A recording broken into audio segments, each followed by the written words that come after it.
this is the highest plateau that we've ever had Corvette at, and so it's a huge mark for us. And you know, anytime you get a chance to take on a project like this, it enables you to push the lineage of Corvette that much further.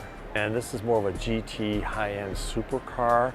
I mean, certainly you have the power and the acceleration that's incredible, but more than that, it's track capable, more in terms of all-around GT, where you got incredible supercar handling and the response. We've added what we call a ZTK aero package, Z and then track. And this is a very efficient, high downforce package, produces like 950 pounds of downforce at like 150 miles an hour.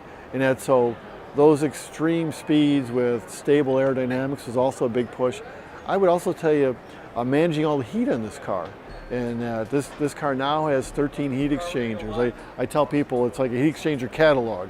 And we have 4 more than I think what we had on Z06. So managing the airflow through the front, we now have a 3 radiator system.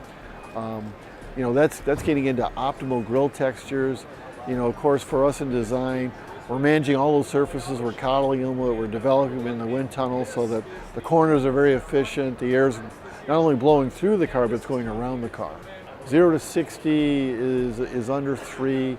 Top speed is 212 miles an hour.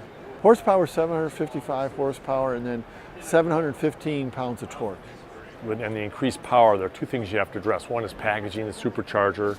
The other aspect is being able to transfer that power to the ground. One of the aspects that one of the details that we changed is the track of the front. We've widened it by about 1/2 inch aside, so you package the motor, and then with the aerodynamics, it changed basically the whole clip.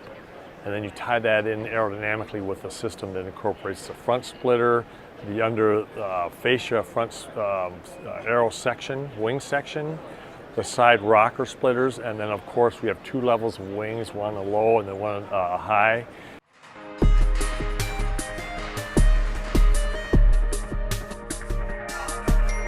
The ZR1, for instance, I think from a design perspective, what I'm proud of mostly is, I think, just the sculptural beauty of it from a pure design standpoint.